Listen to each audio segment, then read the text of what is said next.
All right, so we're back in our third installment of opening up this original 1944 dated flamethrower kit for the M2-2. If you saw the last video, we had a pain getting the boxes out, so if you do that, yeah, that's probably good, but this one wasn't bad. So this box is one or two pressure cylinder testing gauges. I believe these are the gauges that you test things with.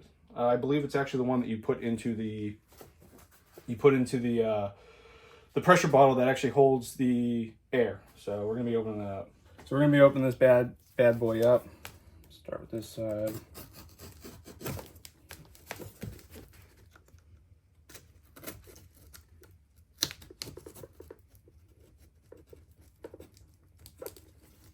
These corners are no joke. Yeah.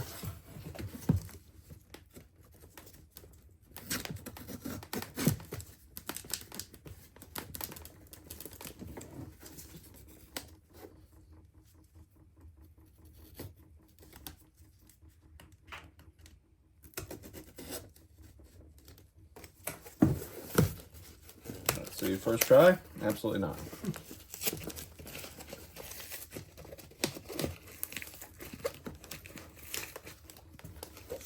Well said, 80 years to cure. I guess so.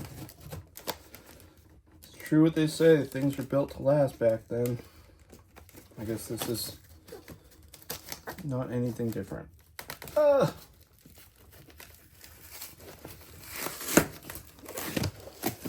Your classic tar paper or whatever that is. It looks like tar. Oh, pull off the whole thing.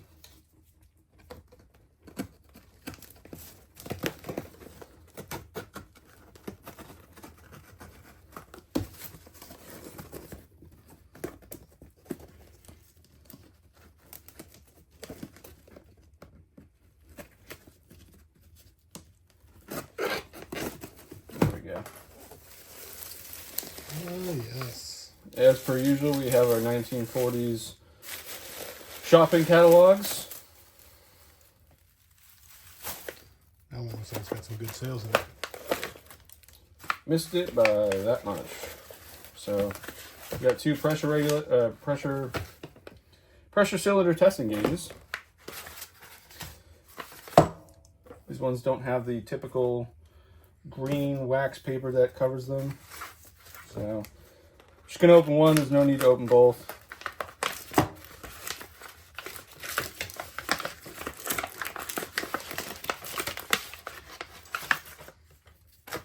Wow. This is much different than the ones we have. I mean, similar, but the gauge itself is a lot smaller. And this just unthreads. Should. And this actually plugs into the pressure bottle. Which, 1 second.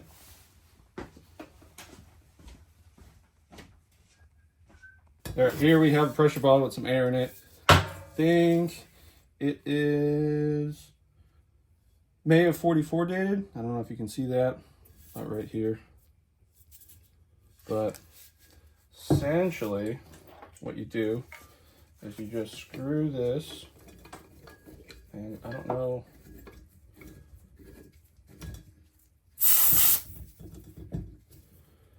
We got about 250 PSI in this bad boy. That's awesome. 80 years, still working like it was most of the day it came off the shelf. That's crazy. Just for, so everyone believes it. So, yeah, this is a crucial piece of gear. Just because if you don't know what's in the tanks before you fill it, it's a good way to show it without having to hook it up to actually to the filling station. So this is a true piece of history. It came with two of them. Okay, so as stated in the other video, we really like, after we post these videos, of just going through and seeing what we can find. It looks like wherever they package these, that they just shredded newspaper or like an article, something like that. And we're looking through and we got actually a pretty good sized one. Yeah. But we actually found like some different articles, and we found like a wartime bulletin message. Yep, right here. Okay. It says temporary members of the 5th Army overseas not long, I'm assuming, ago. Marlene Dietrich. All right, Dietrich and Irving Berlin. Berlin. I've heard of him before. Yeah. Picturing here at their mobile radio station somewhere in Italy. The two were comparing their short snorters, souvenir bills collected and signed by people who flew across the oceans. An early pioneer of slacks in Hollywood, Marlene is equally glamorous in GI tags. Oh, so this is probably one of those, because Marlene Dietrich was a German singer, and she went over to the U.S., and, oh, that's cool. They were doing like a USO show. That's what it looks like, yeah. That's crazy. Look at the colors that are still on this after 80 years. Look at that. Maybe that's why they shredded this one. Yeah, maybe.